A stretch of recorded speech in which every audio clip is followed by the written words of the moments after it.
Well, good afternoon, everybody. It is now 3 o'clock here in Arizona, 6 o'clock on the East Coast. And I want to start by thanking everyone for joining me tonight. It means a lot to me that you've chosen to take some of your evening and spend it with me and listen to what we have to say about the economy and the markets and number of other things that are happening in the world.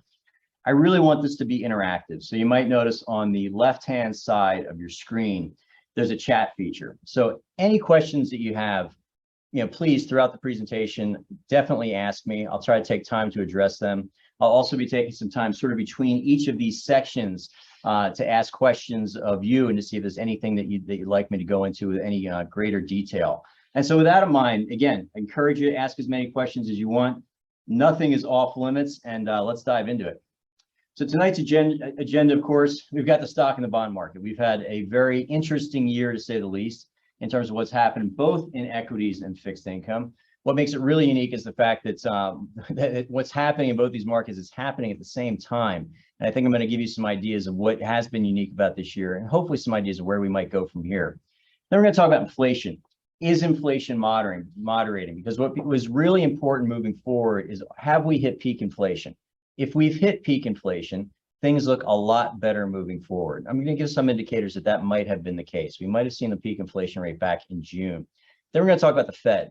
The Fed has definitely driven the bus this year, of course. I mean, they've been doing a lot of rate hikes, but more importantly, even more than the rate hikes, their language has been incredibly hawkish. Everyone's been expecting the rate hikes, but it's really the comments that they've made after those rate hikes. And really throughout the day, you saw today, the Fed gave more hawkish comments today. That's been driving the markets and for sure people's perception about what might happen in the future. Russia, Ukraine, unfortunately, we can't get through this without talking about that because it has such a huge global impact. And as I'm sure you all realize, it's gotten a lot more interesting in terms of Russia and Ukraine in the last 2 or 3 weeks or so. I'm going to touch briefly on the midterm elections, talked about that a little bit in June, but there's some things that tend to happen in financial markets during midterm years, and we're going to review that and see how that might have us situated coming into the fourth quarter here. And then finally, I'm going to give some reasons for optimism. And I think that fundamentally, I'm an optimistic person. I think this has been a really challenging year as an investor. I don't have to tell anybody that, but there's some reasons. Hopefully, by the time I get to reasons for optimism, you're going to have some things that you've seen, some images, some data points that we've looked at that are going to make you feel a little bit better. But in any event, we'll go and talk about some things that I at least am very optimistic about. Then we're going to open it to Q&A. But I see we have some more people popping in right now.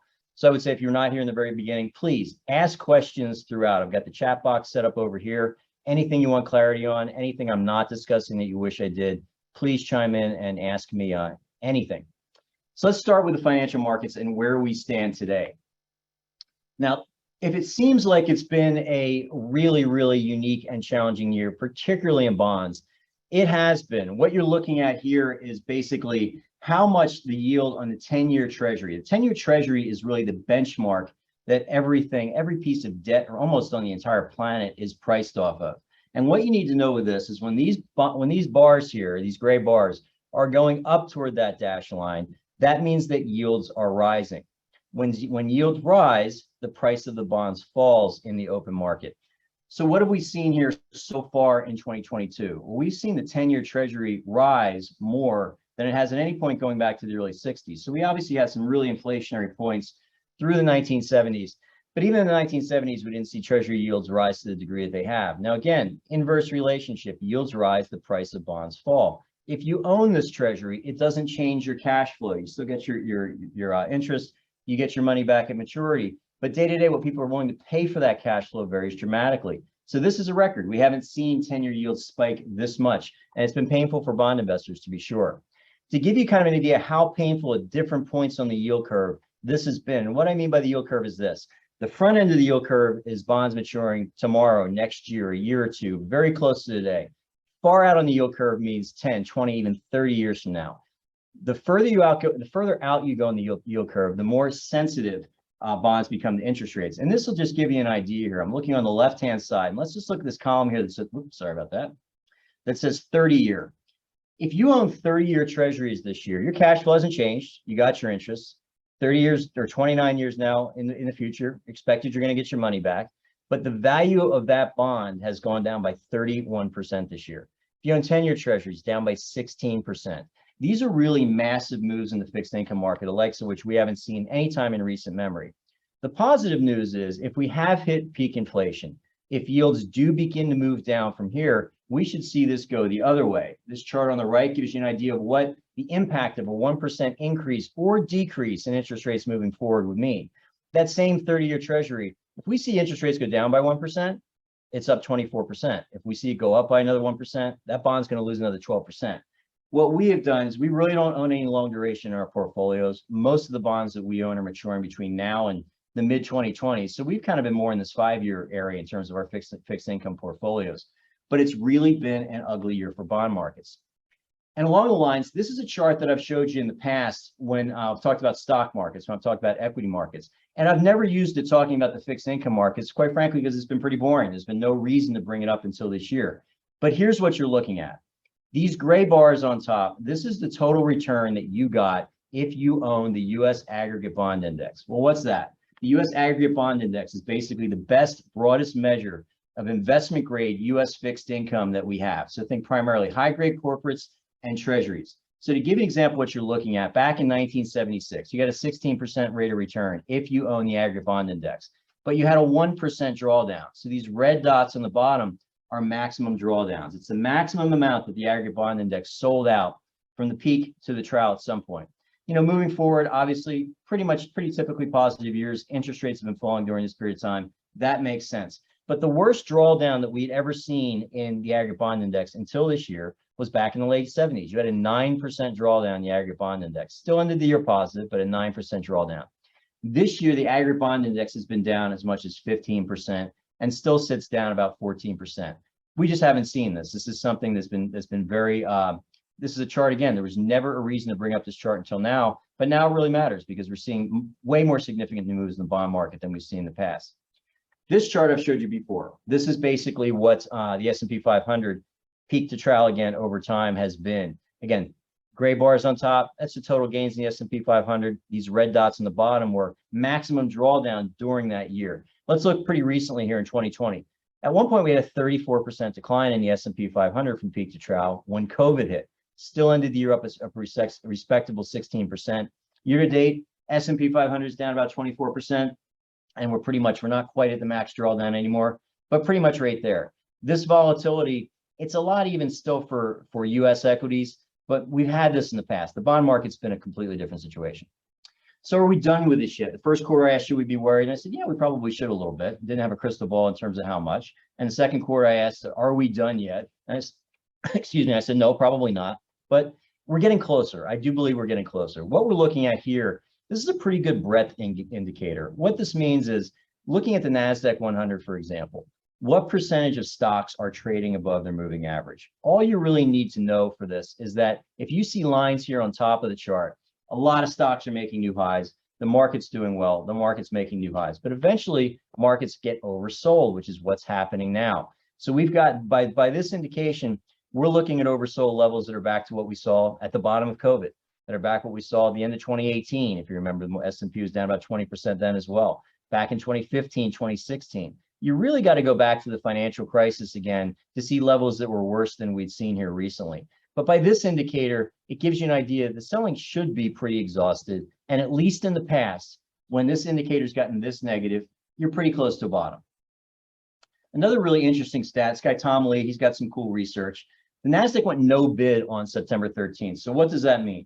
It means for the 13th time in history, it only happened 12 other times, not a single stock in the S&P 500 went up. It's happened 12 other times. It happened for the 13th time this year. This was the day, by the way, the S&P was off, or the Dow rather was off about 1,200 points or so.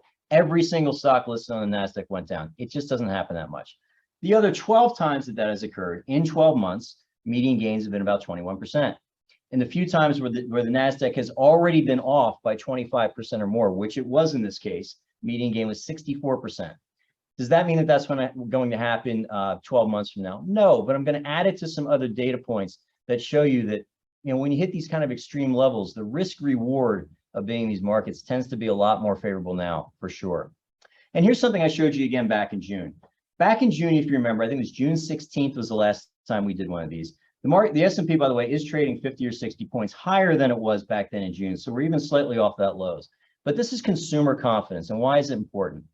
usually because the consumer feels worse when things are at the worst, but the markets have already incorporated a lot of that into it. So let's just look at this. Consumer confidence, super low level back in 1975. What happened in the next 12 months? S&P was up about 22%. Same thing back in 1980. This was the previous all-time low we had in consumer confidence up until June of this year. But big low in consumer confidence, next 12 months, markets up 20%. This is Iraq War, 1990. Consumer confidence low, next 12 months, market up 29%. 2003, a low, next 12 months, up 32%. You get the idea. Even the financial crisis, believe it or not, back in 2008, consumer confidence was higher than what we're seeing today. And in November 2008, we hit the consumer confidence low for that cycle, even though the low actually for the market came in early March. But over the next 12 months, the market was up 22%. Even COVID, we were nowhere near the confidence levels being as low as they are that we were in June. So we're off those lows. That's a good thing. The S&P is slightly, it undercut the June lows. It's been kind of back and forth. We are a little bit higher with the S&P 500 than we were back in June. But this bears watching because on average, when people get this despondent and the consumer's feeling this terrible, usually you're pretty much, you're close to the bottom if you're not there at that point. Now, we've talked a lot about price earnings in the past, and what that means is the money that the companies that comprise the S&P 500, the money that they're earning, what is the price of their stock relative to their earnings? And right now it's about 15 times earnings. Historically, you're at 17 to 19 times, so we're the cheap side of normal. In the 70s, it got down to single digits. In the late 90s, it got above 30. So we're kind of right there in the middle toward the cheap side of normal. But one thing that I like to look at is free cash flow relative to the price of the S&P 500. The lower that you see this line, it means really the better equipped the corporates are to deal with their expenses. It means they've got a lot of cash flow coming in relative to the price of their stocks. You saw stocks, by this measure, extremely expensive in the late 90s, got really expensive at the worst of the financial crisis. Companies weren't making any money. We're still at really historical levels in terms of free cash flow relative to the S&P 500. This basically tells me that U.S. corporations are in pretty good shape. And by this measure, the market is not at an extreme level. There's another one I showed you back in June as well. This is called the TED spread. And what this is the interbank lending rate, meaning the money, the rate that banks will lend money to each other relative to the Treasury. There's always going to be a premium. The Treasury theoretically is the risk-free asset. But when you see this chart spike up, all you really need to know with this is this means there's instability in the financial system. This big spike up is COVID. So obviously everybody freaked out, a lot of instability in the system. This measure spiked.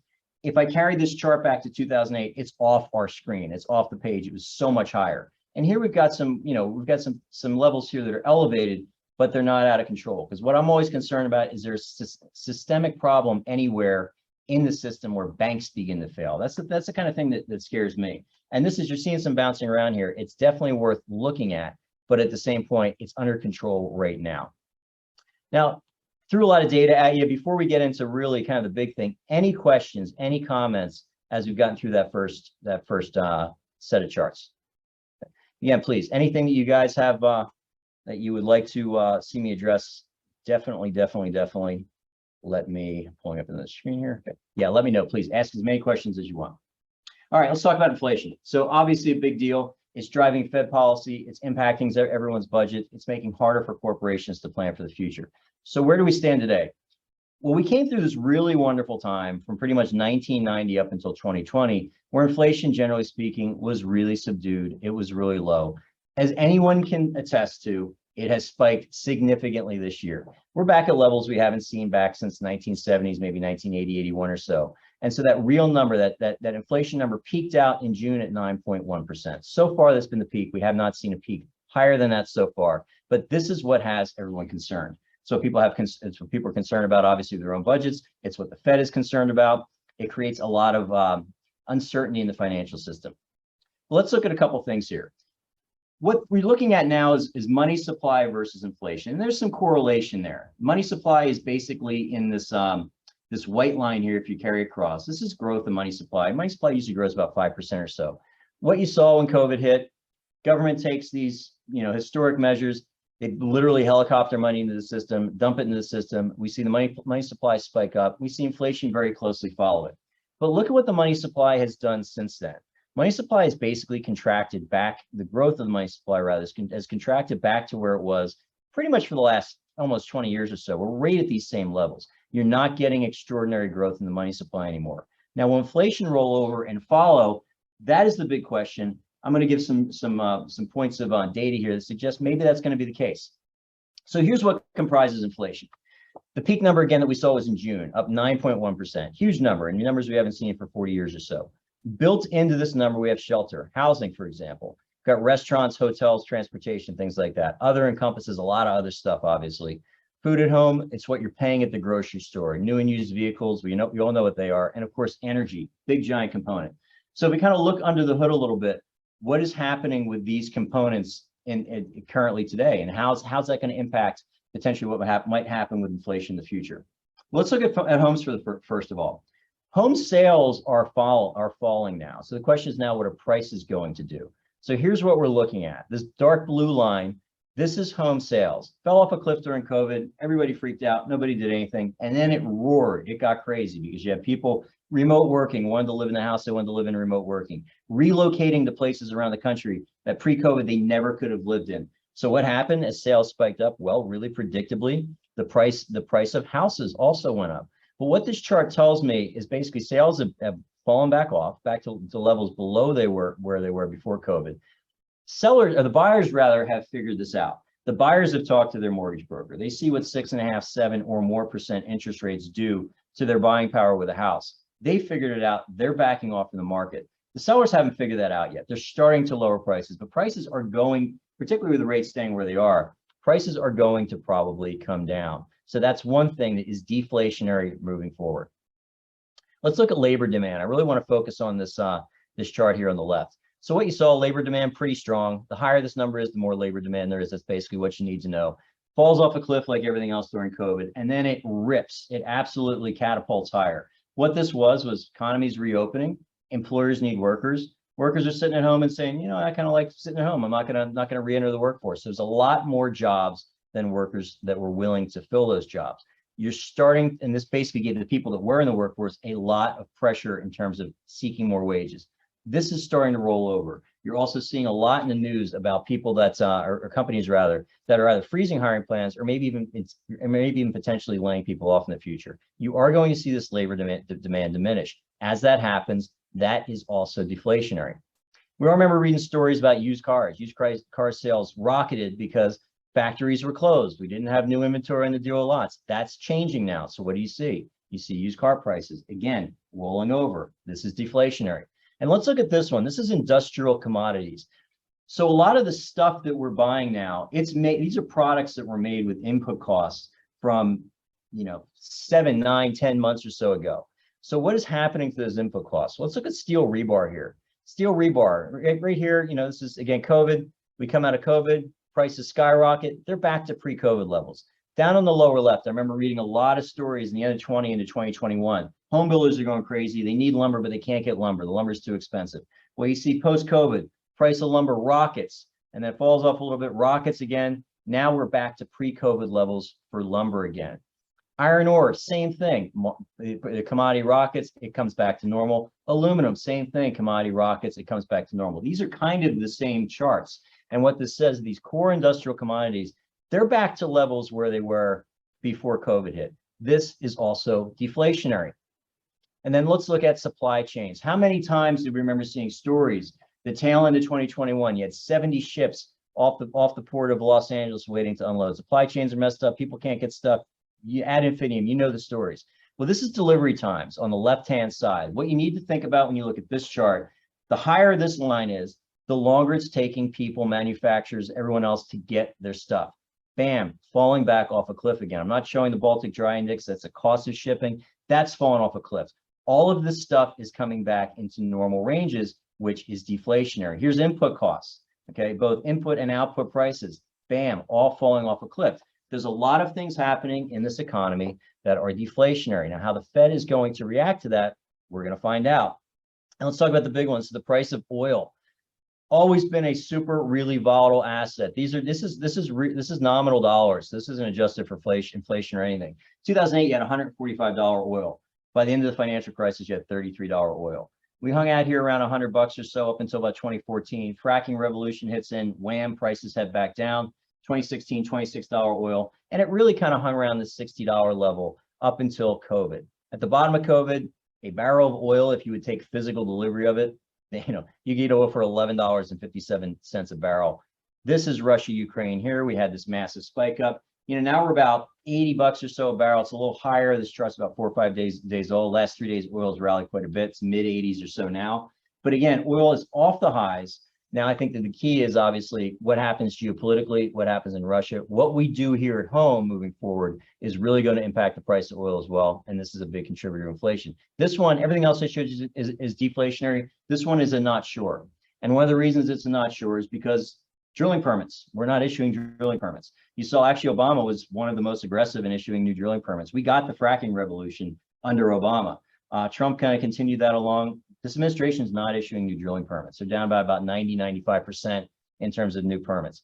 I would like to see this change because energy is a massive input cost. I would like to see this oil price stabilize at kind of a lower level before I'm confident in saying, well, at least on the energy side, prices are going to become deflationary. This is the one thing where I'm really not sure if they're there yet. Now, so what happens? Say we hit peak inflation in June, which I think we might have at 9.1%. We've been lower since then. I think the next numbers are going to come in to reflect some of this data that I just went over with you. So if we hit peak inflation, what does that mean for the equity markets? Well, normally about 12 months after peak inflation, market does pretty good. You had returns as high as 47 to 27% here. There's a lot of good looking returns during that period of time. We've got a few notable exceptions. This is financial crisis, still had declines after peak inflation. This is 1929 going into the Great Depression. Again, you still have some declines after peak inflation. But on average, if we've hit peak inflation, it kind of matches with some of the other data that the next 12 months look a little bit better than the previous 12. Now, before I get into the Fed, any questions that anyone has, please definitely feel free to fire them in there. And if I don't, we'll keep going. So really, the Fed has driven the bus this year, as I mentioned. The Fed is dominating, obviously, what is happening. Everything they're saying is making a huge, big impact on the markets. It's not just the rate hikes. I've been pretty much on board with what the Federal Reserve is doing until September, and I'll tell you why. I think they had to raise rates. They had to get some of this excess out of the system. Their job, I believe, is a lot easier, say, than Paul Volcker, who was the Fed chair in the late 70s, than his job is. Paul Volcker in the 70s, I know there's a lot of comparisons being drawn. He was trying to pull inflation that was in the system for a decade plus. Okay, Jerome Powell's got to do inflation that's been in the system for about a year. Okay, but the rate hikes make sense. They're definitely working, as per the data that I've showed you. So it's not the rate hikes though that right now has people freaked out. What it is what this guy says, both when after he's done the rate hikes and also just out there in general speaking. We had a negative day in the markets today. That's because you had a lot of people from the Fed saying, no, we're going to remain really hawkish through 2023. And they're not. I think what everyone would like to hear them say is, yes, we're planning on another rate hike in November. It's pretty much cooked into the books at this point.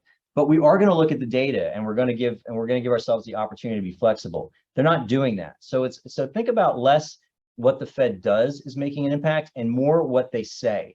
Because when they raised in September by 75 basis points, the immediate response to that was the market rallied hugely until Jerome Powell opened his mouth. And then everything he said was extremely hawkish, and then the market ended up selling off about 500 points that day. But what they say is important as what they do, because they're giving guidance really the entire planet. So where are we with rates? Well, this is historic Fed rates, the key Fed funds rate. Back in around 2000, it's sitting 5-6%. Those are pretty normal numbers. This is 9/11 you had here. You had the dot-com bust. They lowered rates, and they raised them back up again in 2007. Then financial crisis, lowered them essentially to zero, and then began a pretty regular tightening regime, 16 into almost the end of 2019. And then, of course, there's COVID. They ratchet back to zero, and now they're on a rocket ship higher. And this is just some estimates in terms of where we might go here. It's not that they're raising rates. Some of it's the speed in which they're doing it. So the Fed right now is hiking rates faster than at any time that they have in modern history. So just when you're looking at this chart, think this. Kind of easy and slow to the right. It doesn't scare people. You do something really dramatically here, it scares people. So what you saw is in 2015 to 2018, kind of very consistent, right, raising rates. You saw the same thing, 87, 89, 04 to 06. 2022, they're just off like a rocket ship. And this has global implications. So you're getting some pushback to the Fed now from around the world, because what happens is our key interest rates are higher than anywhere else in the world. We also own the world's reserve currency. So this is created because we're paying people more money to park their money in dollars. It's created a lot of demand for US dollars. So this is the US dollar. goes up, it means it's becoming more valuable relative to these other currencies. Canadian dollars, Australian dollars, euros, British pound, and yen. These countries, though, can all borrow money in their own home currencies. Where this kind of dollar strength becomes a problem is in the emerging world. They can't borrow money generally in their home currencies. They've got to borrow it in dollars. And if the dollar gets this strong, they've got to go with their own weakening currencies, get dollars to pay their bills. This creates the possibility they're going to have a problem paying some of their bills if the dollar remains as strong. The United Nations, generally speaking, does not. Hey, Mike, I see that you're asking a question. Can you text that question in on the chat box? I'm going to keep going, but if you see if you can check that question in on the chat box. But the problem is you don't want to create a situation where the dollar becomes too strong because it impacts emerging economies. The United Nations generally doesn't speak too much about the economy. They've actually come out and said that they hope that central banks, particularly in developed countries, particularly the Fed, slow this down because it's really hurting a lot of countries in the emerging world. This has happened in the past, though. So with this chart, what you need to look at is basically when this number is rising, it means the dollar is getting incredibly strong. When it's falling, it means the dollar is weakening. So we've been in this period of time right now where the dollar's been strengthening for really several years. Now, global central banks intervened here back in the 1980s, and the U.S. was included in that, and they embarked on a very aggressive campaign to reduce the value of the dollar, and they were successful at it. A lot of global central banks are saying now that they're going to be doing the same thing. All right, I got a question. With the U.S. purchasing oil from other countries, will affect the market a long time, because whether we like it or not, ours is an energy-based economy, and who will control the market? I think the question there is, we're buying. Generally speaking, we should be and we can be self-sufficient in terms of our own oil production. The questioner basically says that, like it or not, ours is an energy-based economy. I'm going to touch on that a little bit later, and I completely agree with you. I think that this, the fact that we can live in a degree of historical opulence, which almost every human on the planet does now, and that this economy works, it works because we have abundant and cheap energy. It runs everything, and so. Yes, everybody would like to see a transition to perhaps some energy that's cleaner, but the reality is 85% of all of the energy on the planet is either coal, it's natural gas, or it's oil. Okay, less than 4% is wind and solar, and that's even after having a decade or so of pretty good investment in it. So we need fossil fuels right now, and I think that's why I showed the permitting number, because in the meantime, before we get to this, whatever this future might look like, we have to be willing to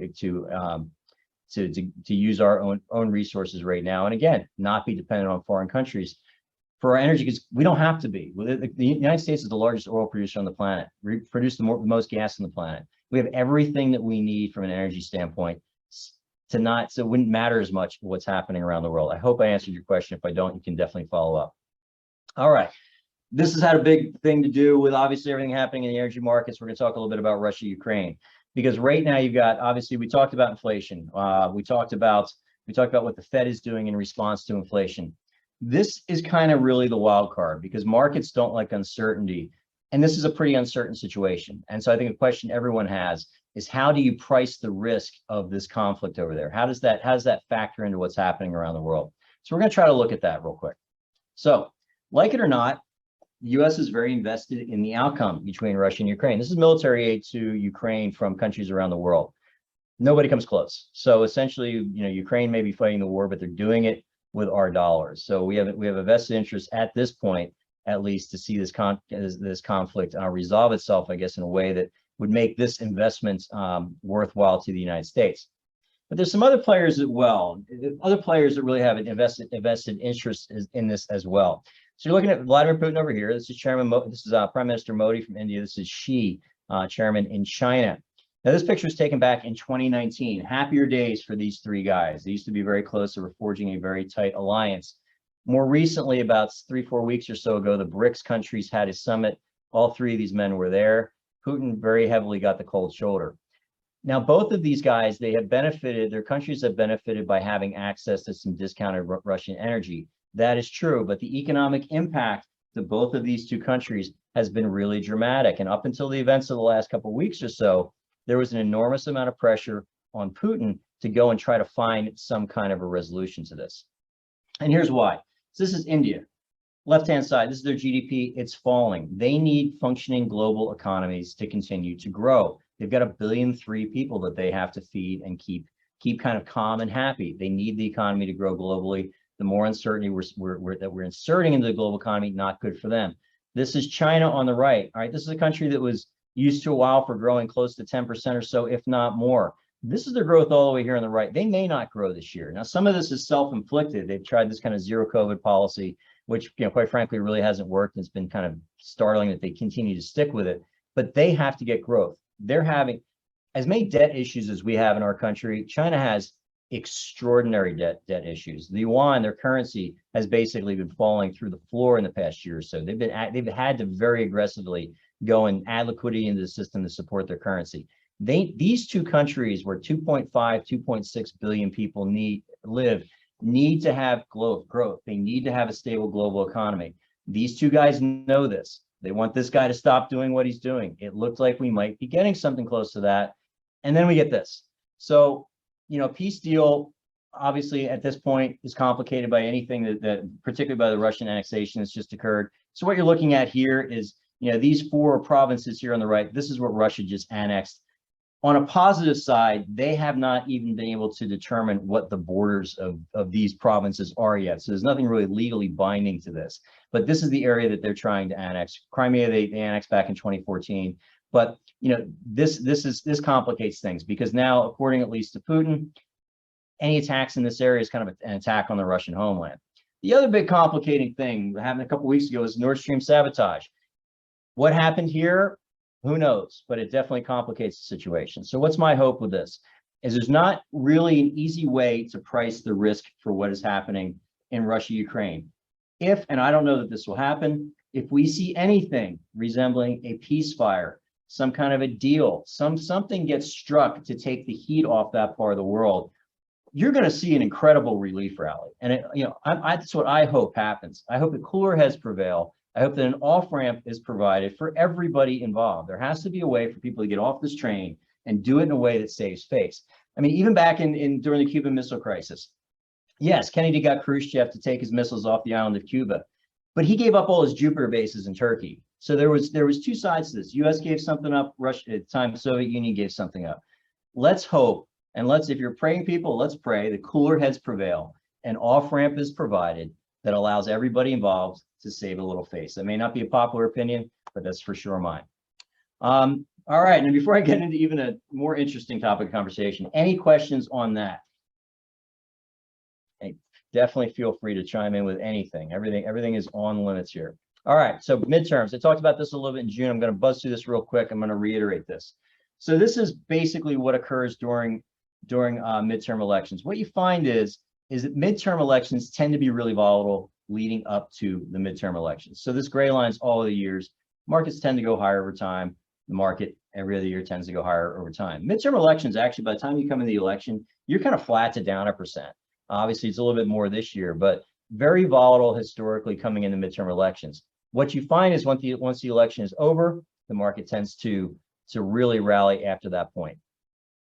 That's what I'm saying. Midterm elections tend to be challenging. Also, you see volatility during midterm years. It tends to be higher as well. So what you're looking at here, these turquoise light blue lines, this is basically every other year. So volatility is always a part of investing. But these blue lines are midterm years. The higher number means prices are moving around a little bit more, kind of what we've seen. So midterm election years tend to be more volatile. This one for sure has been. The good news is that market returns after midterm elections historically have been very strong. So going back to 1950, again, this is another example of things looking better in the next 12 months. We've never had an example going back to 1950 where the market has been negative in the next 12 months after a midterm election. 86, 87 was close, but actually, you had the crash that happened in 1987, which obviously was toward the tail end of that year. But so that was the lowest number we got. But generally speaking, once the midterms get resolved, markets tend to move. In every case since 1950, you've had net gains over the course of the next 12 months. And it doesn't matter who's in charge, whether you have unified government, whether you have unified Congress, whether you have a split Congress. Generally speaking, it doesn't matter. Stocks have done well going back to 1933, regardless of who's in charge. So who will be in charge? I mean, this is kind of an easy, just looking at the data, it's kind of an easy one. Democrats are probably going to lose a lot of seats. not because of any opinion aside for the fact that usually the sitting party's president loses a bunch of seats. So what you see has been a few isolated examples where you had the sitting president's party that's gained seats, but for the most part, they've lost some.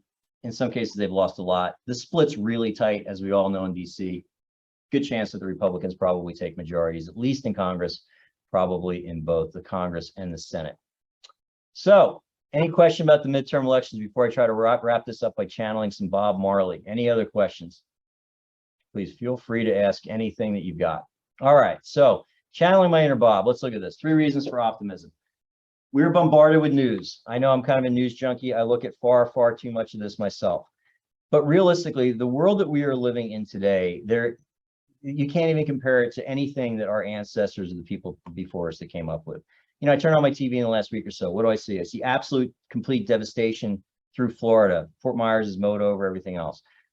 Pakistan, same thing. They had record flooding in Pakistan. Apparently, you know, it's climate catastrophe, everything else. But realistically, climate deaths are down about 98%.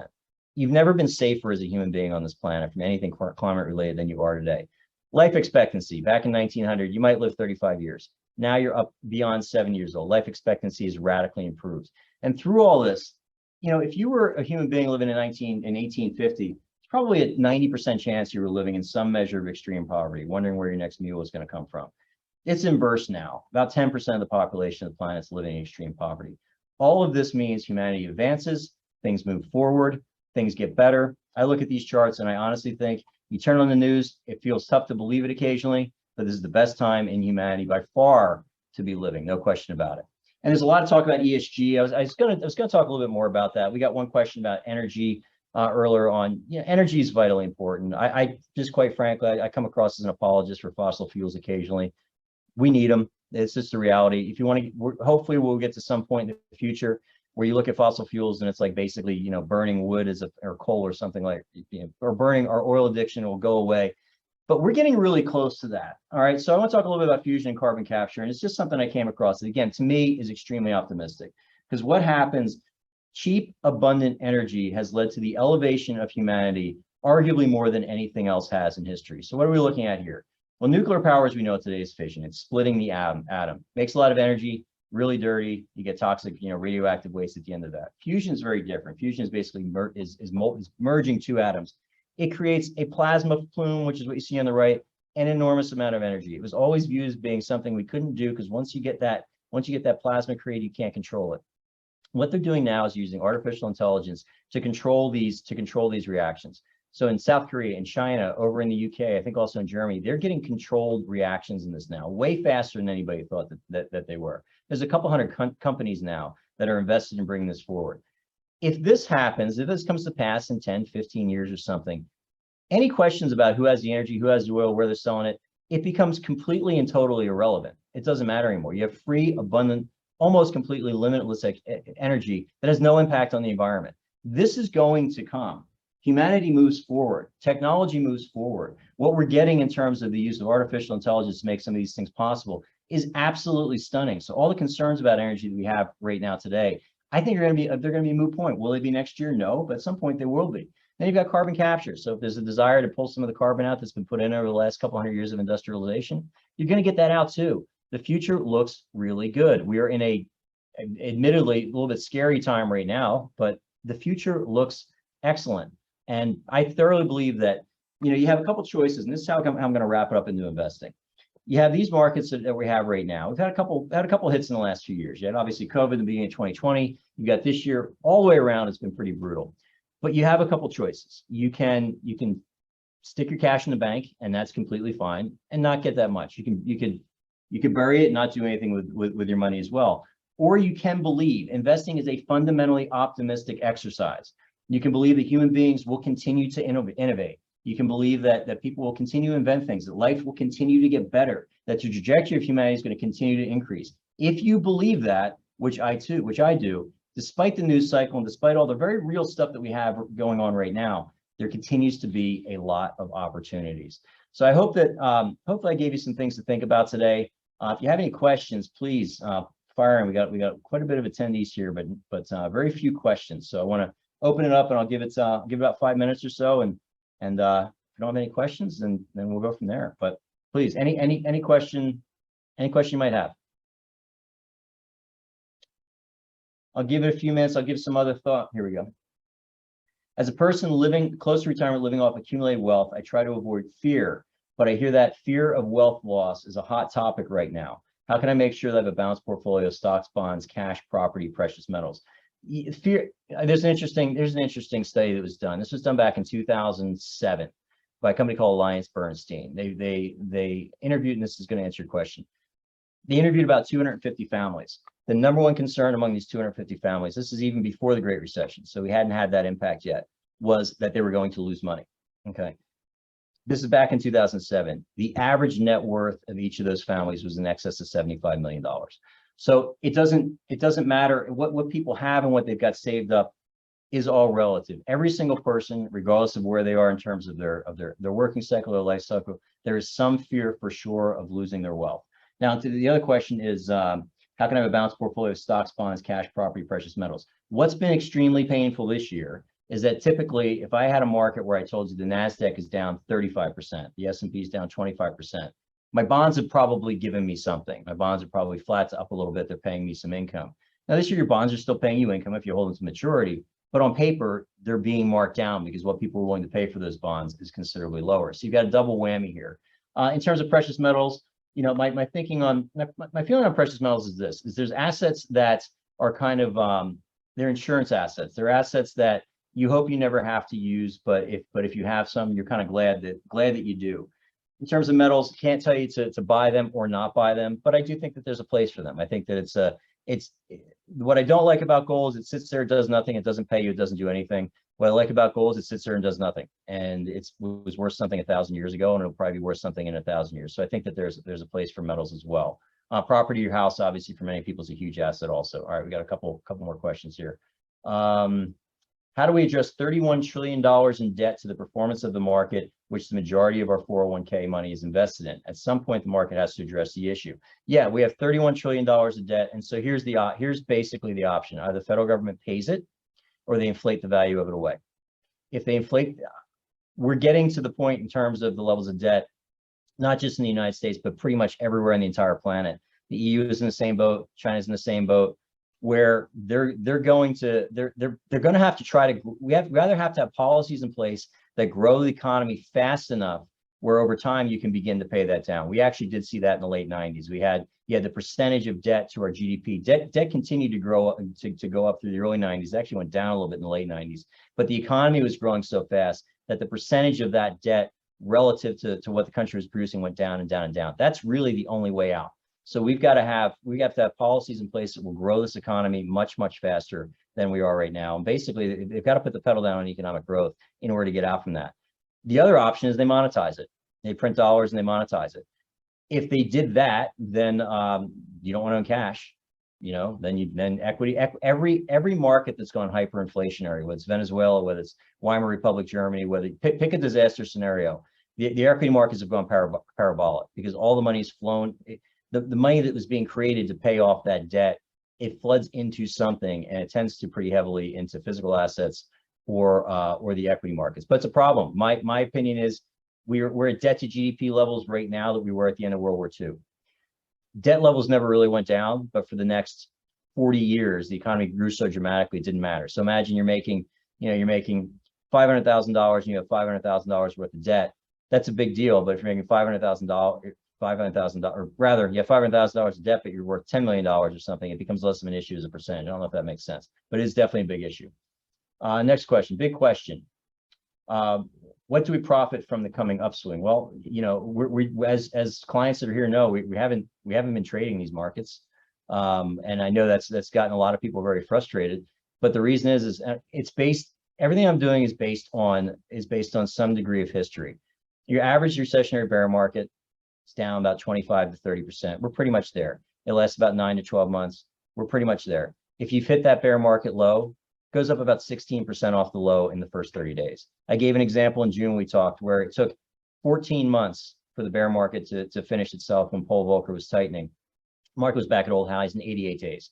So when it turns, that's why unless you need cash, that is why we're staying invested, because when it turns, it tends to happen very, very quickly.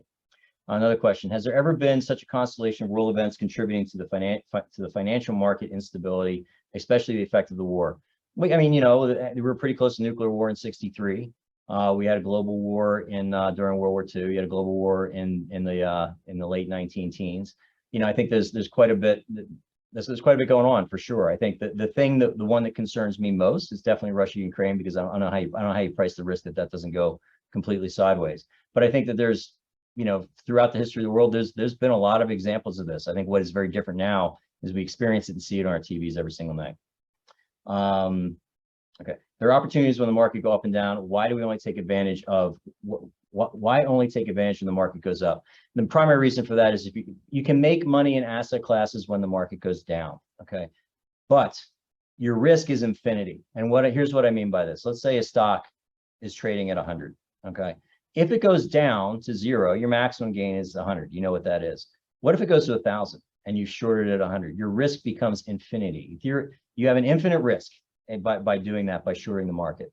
And there's a number of different scenarios that I can say, even as messed up as things are right now, that could catapult the markets higher by 20 or 30% in a flash. And if you short the market, you're going to get squeezed out of it.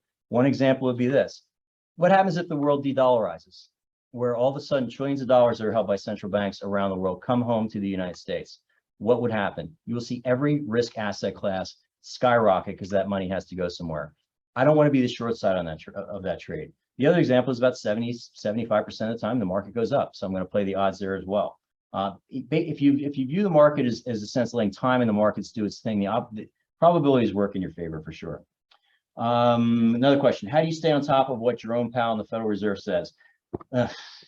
Lately, I've been kind of a fan of what Powell's been doing really until the last month or so, because I'm showing you, maybe I'm wrong, we're going to find out, but I'm showing data that suggests that inflation is getting under control. All they need to do to assuage the fears of of the financial markets, and also kind of bring the current, because really what's happening in global currencies is kind of a big deal as well, is to just say, you know what, our next decision is going to be data dependent. Will we raise through 2023? Well, we don't know. It depends on the data. They relate to the game in terms of raising. Mike, the concern that everyone has is that they're going to push it too far. Fed rate hikes tend to take about 6 to 9 months, and also the inverse is true. When the Fed lowers, the 6 to 9 months to work its way through the economy. They need to give some time for these rate hikes to work. So I've been frustrated by Powell lately, and I've previously been kind of a fan of what he's doing, but he's just got his head down, and I don't think anyway being willing to look at the data. Any other questions? All right, we got another one. How much of the U.S. economy is service, and how much is industrial? How does this balance affect our investments when it changes? Yeah, the majority, here's where that number's a little bit wonky, because in the past, I'll give you an example of this. Everybody talks about industrial jobs that have been lost in the United States. Here's why that's kind of not 100% accurate. So back when they were making Ford Model Ts in the Rouge plant in Dearborn, Michigan, 100,000 people worked in that plant.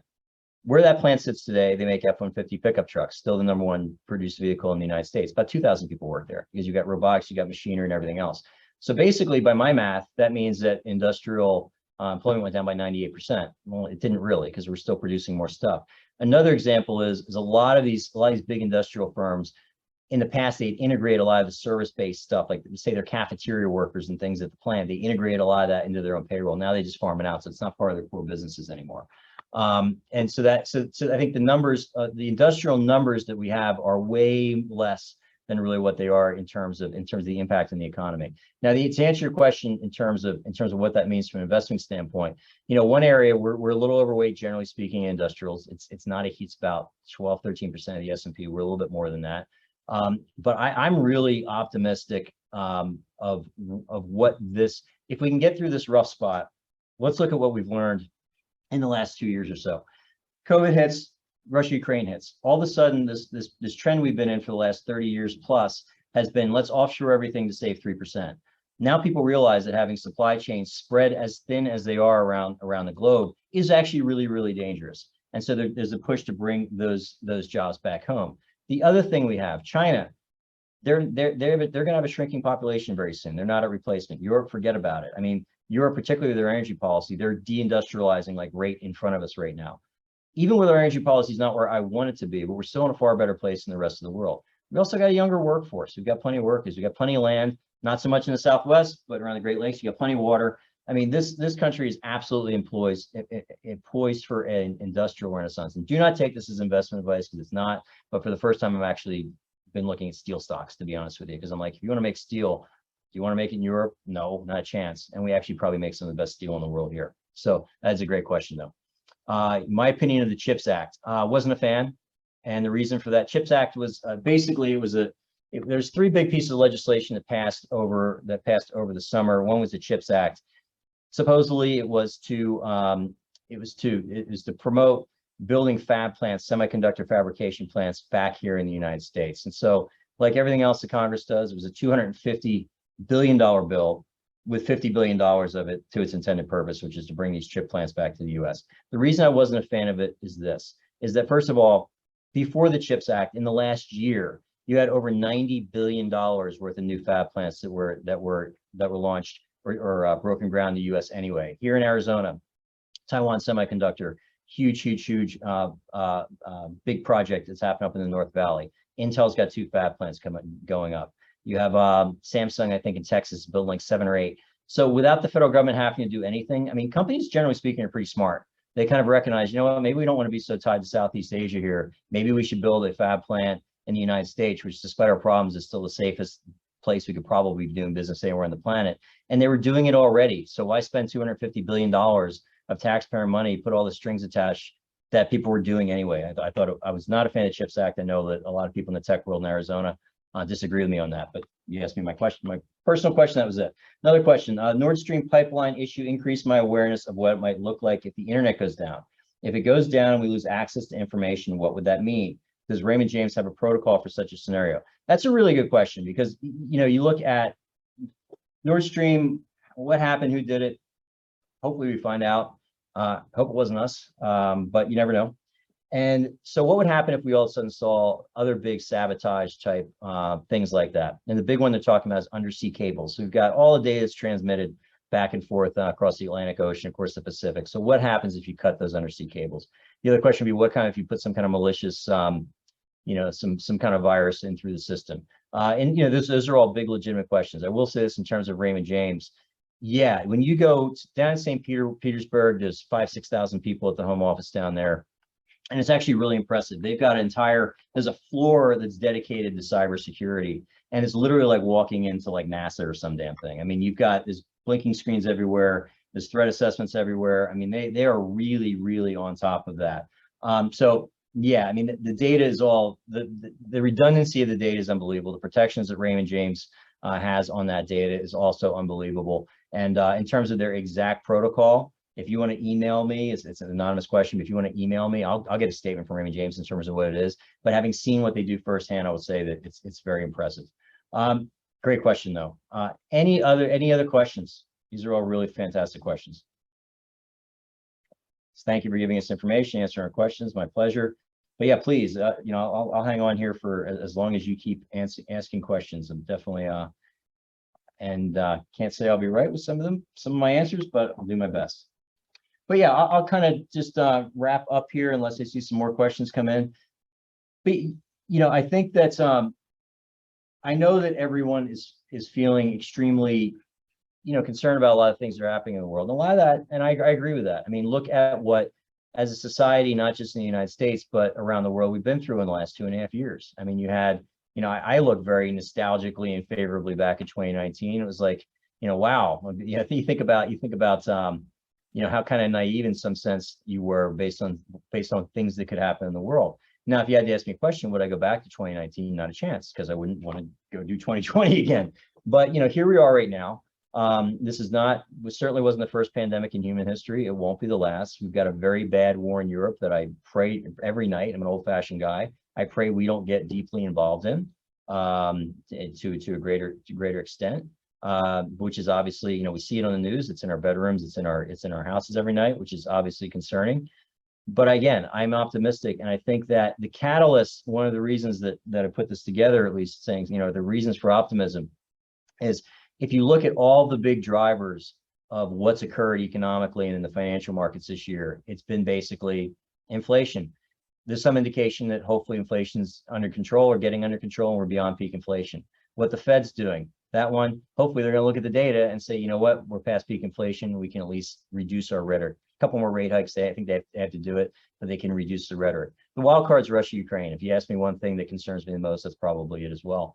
But I definitely believe in the ability of people to move forward and innovate, and that's just a fundamental core belief of mine for sure. Any other questions before we wrap this up? These are all phenomenal questions, by the way. Okay, if there's nothing else, speak now, or we will wrap this up very soon. But if there's anything, if you disagree with anything I said, please shoot me an email, give me a call. I would love to chat about it. Again, the S&P, despite kind of a really wild ride, we're actually a little higher than we were when we spoke in June. And there's a lot of indicators that hopefully the fourth quarter is going to look better than the first three have, at least from an investing standpoint. But in the meantime, really want to thank you, everyone, for spending this time with me.